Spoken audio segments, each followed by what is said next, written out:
اعوذ باللہ من الشیطان الرجیم بسم اللہ الرحمن الرحیم۔ سامعین کرام السلام علیکم۔ سیریز 1 دعا چیپٹر 5 آخری دعا کی قبولیت پیش خدمت ہے۔ اس کا نام ڈاکٹر احمد تھا اور وہ اپنے ملک کا ایک معروف طبیب تھا۔ لوگ اس سے چیک اپ کروانے اور مشورہ لینے کے لیے کافی دیر تک انتظار کرتے۔ اس کی شہرت بڑھتی چلی گئی۔ اس کے ملک کے ایک بڑے شہر میں ایک انٹرنیشنل میڈیکل کانفرنس کا انعقاد ہونے جا رہا تھا، جس میں اسے بھی دعوت دی گئی۔ ڈاکٹر احمد کی خدمات کے پیش نظر فیصلہ ہوا کہ وہ اس کانفرنس میں مقالہ پڑھے گا اور اسے اعزازی شیلڈ اور سرٹیفکیٹ بھی دیا جائے گا۔ ڈاکٹر احمد اپنے گھر سے ایئرپورٹ کی طرف روانہ ہوا۔ آج وہ بہت خوش تھا اور پرسکون بھی۔ آج شام اسے خصوصی تکریم اور عزت سے نوازا جائے گا، یہ سوچ کر وہ اور زیادہ خوش تھا۔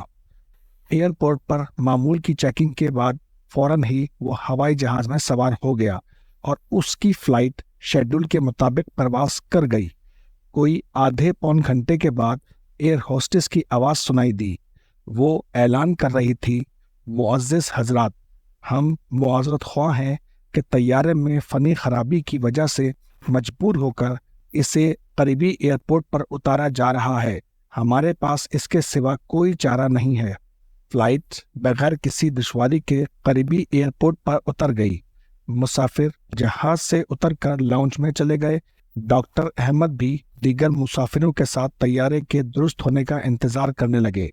تھوڑی دیر بعد ایئرپورٹ اتھارٹی نے اعلان کیا کہ خرابی درست ہونے کا کوئی امکان نہیں، مسافروں کو متبادل طیارہ آنے کا انتظار کرنا ہوگا۔ نیا طیارہ کب آئے گا کسی کو علم نہ تھا۔ پھر کچھ دیر بعد اعلان ہوا کہ متبادل طیارہ کل ہی آ سکتا ہے۔ ہم اس زحمت کے لیے معذرت خواہ ہیں۔ ڈاکٹر احمد کے لیے یہ اعلان نہایت تکلیف دہ اور چونکا دینے والا تھا۔ آج رات تو اس کی زندگی کی بہت اہم رات تھی۔ وہ کتنے ہفتوں سے اس کا منتظر تھا۔ اس کی تکریم ہونے والی تھی۔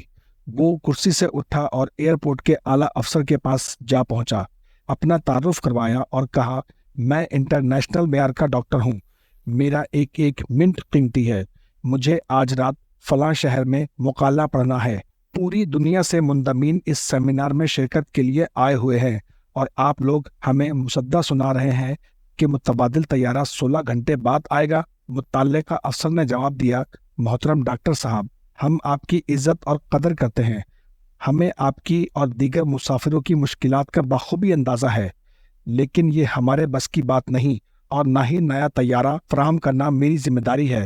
البتہ وہ شہر جہاں آپ کو کانفرنس میں شرکت کے لیے جانا ہے، زمینی راستے سے فقط 3 سے 4 گھنٹے کی مسافت پر ہے۔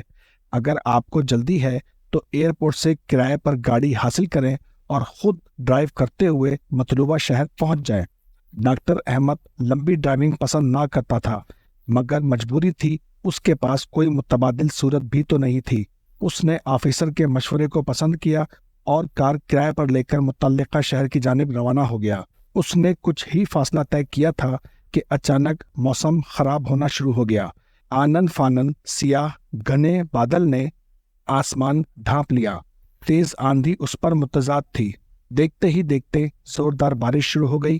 اندھیرا چھا گیا اور آہستہ آہستہ وہ راہ بھٹکنے لگا۔ اس کی گاڑی کا رخ کسی غلط سمت مڑ گیا۔ موسم کی خرابی کے باعث سے اسے اندازہ ہی نہ ہو سکا کہ وہ کدھر جا رہا ہے۔ 2 گھنٹے کی مسلسل ڈرائیونگ کے بعد اسے یقین ہو گیا کہ وہ راستے سے بھٹک چکا ہے۔ بھوک اور تھکاوٹ کا احساس بھی اس کو ستانے لگا۔ اس کے پاس کھانے پینے کی کوئی خاص چیز بھی موجود نہیں تھی۔ کسی محفوظ ٹھکانے کی تلاش اس کے دل و دماغ پر سوار تھی، جہاں کھانے پینے کی کوئی چیز مل سکے۔ وقت تیزی سے گزرتا چلا گیا اور رات کا اندھیرا پھیلنا شروع ہو گیا۔